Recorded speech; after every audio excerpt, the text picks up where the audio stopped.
प्यारे भाई और बहनों, मेरा नमस्कार स्वीकार हो। धार्मिक प्रश्नों की श्रृंखला में आज 481 से 490 तक व्याख्यान करेंगे, तो ध्यान से सुने और चैनल को सब्सक्राइब कर लें जिससे अगला वीडियो आपको तुरंत मिले।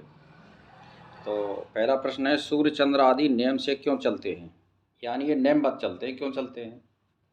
तो इसका मतलब ये है कि परमात्मा के सामर्थ्य सूर्य चंद्र आदि लोक नियमित होकर ताप, शक्ति, दृष्टि, पर्वत आदि की उन्नति, उत्पत्ति और स्थिति के कारण होते हैं और सब विश्व का कार्य धरता है। यानी जो सूर्य चंद्र हैं ये पूरे संसार का भलाई करते हैं, उपकार करते हैं। कैसे कि सूर्य दिन को ताप देता है और चंद्रमा रात को जो चांदनी देता है, उससे हमारी जड़ी बूटियों का जो दवाई नाशक जो तत्व होता है यानी अमृत, वो उनसे प्राप्त होता है चंद्रमा से। इसका मतलब ये होता है। तो 82वां प्रश्न है, संसार का उपकार चंद्र सूर्य कैसे करते हैं? तो परमेश्वर के सामर्थ्य से ही सूर्य चंद्र आदि पदार्थ उत्पन्न होकर ताप रहित संयोग वियोग द्वारा संसार का उपकार करते हैं। जैसे मान के चलिए, सूर्य से गर्मी पड़ती है और गर्मी से बरसात होती है और बरसात से हमारे जड़ी बूटी, अन्न, धान, सभी चीज़ उत्पन्न होते हैं। समझ रहे हैं? और पहाड़ वगैरह भी बरसात से ही उत्पन्न होते हैं। ज़मीन नरम हो जाती है तब नीचे से निकलते हैं। तो इसीलिए सूर्य और चंद्रमा हम सभी का, संसार का यानी परमार्थ करते हैं, भलाई करते हैं वो। इसका मतलब ये होता है। 83वां प्रश्न है, संसार को धन किस प्रकार परमात्मा देता है? ईश्वर शक्ति से ये सूर्य और चंद्रमा प्राणियों के लिए धन, वृष्टि और धन के कारण होते हैं। इस बात को मनुष्यों को विचारना चाहिए। मतलब सूर्य चंद्रमा हम सभी को, मनुष्य प्राणी को धन कैसे देते हैं, इसको आप विचारना चाहिए। कैसे कि जैसे बरसात की सूरज ने गर्मी के द्वारा, चंद्रमा ने शीत के द्वारा हमारा अमृत बरसा रहा है सभी जड़ी बूटियों पे और अन्न आदि पर। तो अब इससे हमारा धन प्राप्त होगा। हम जब चीज़ों को बेचेंगे या खनिज पदार्थ हम निकालेंगे तो फिर उससे धन प्राप्त नहीं होगा। तो इसका मतलब ये होता है। तो हमको धन भी देते हैं वो। तो 84वां प्रश्न है, संसार के पदार्थ किस प्रकार कार्य करते हैं? संसार में दो प्रकार के पदार्थ हैं, एक नित्य परमाणु रूप और दूसरे अनित्य कार्य रूप। यह सब ईश्वर की आज्ञा से संसार का उपयोग करते हैं।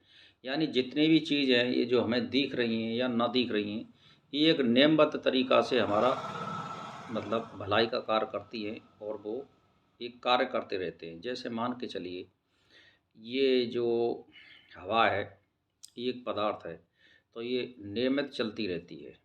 जहाँ जिसको जैसी ज़रूरत होती है वहाँ वैसी हवा चलती है।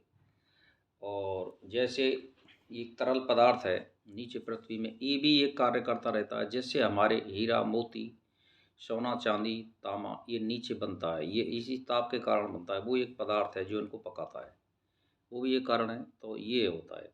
तो 85वां प्रश्न है, परमात्मा किस रूप से विश्व का उपकार करता है?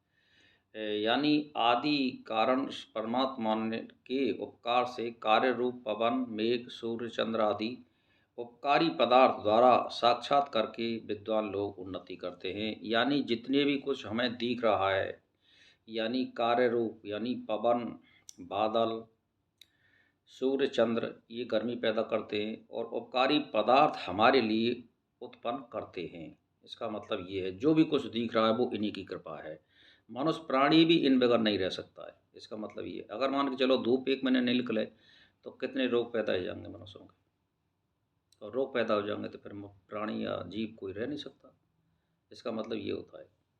तो 86वां प्रश्न है, पुरुषार्थी पुरुष उच्च पद कैसे प्राप्त करते हैं? परमात्मा ने भूमि, आकाश आदि आधार और अग्नि आदि पदार्थ बनाकर सब जगत की को आत्मबल देकर पुरुषार्थी बनाया है। उसकी सर्व शक्तिमान की भक्ति से मनुष्य उच्च पद पाते हैं। यानी हमारे अंदर जो आत्मा बैठा रखी है परमात्मा ने, उसके अंदर वो खुद बैठा हुआ है। तो आपको एक एनर्जी दी है। आप कर्म करिए, पुरुषार्थ करिए, भलाई करिए और परमात्मा की खोज करिए, तो आपको सब कुछ मिलेगा। और आपकी उन्नति होगी, उच्च पद प्राप्त करेंगे। इसका मतलब ये होता है। तो 87वां प्रश्न है 400। ईश्वर ने पहाड़ों को कैसे बनाया? जैसे यज्ञ के लिए घी आदि हव्य पदार्थ होते हैं, वैसे ही वृष्टि आदि बनाकर प्राणियों के सुख के लिए पार्थिव ताप द्वारा ईश्वर नियम से पहाड़ बने हैं। आप समझ रहे हैं? यानी पहाड़ कैसे बनते हैं? यानी जो नीचे हमारे एक लावा होता है, एक ताप होता है पृथ्वी में, वो अत्यंत गर्म हो जाता है। तो वो जो तरल पदार्थ है वो ही पहाड़ों के रूप में ऊपर निकल के आता है। ये परमात्मा की एक शक्ति होती है जो इसका काम करती है, वो हमारे काम आते हैं पहाड़ वगैरह।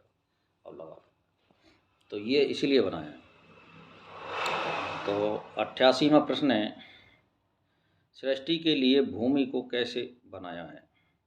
परमेश्वर ने अपने नित्य वेद द्वारा सब पर्वत आदि बनाकर सृष्टि के नियम निवास के लिए भूमि को बनाया है। यानी वेद में सब चीज़ दे रखी है कि अपने नियम से। पहले ये ऊबड़ खाबड़ थी, जैसे जैसे मनुष्य में ज्ञान होता चला गया वैसे वैसे इसी पृथ्वी को उपयोगी बनाते गए।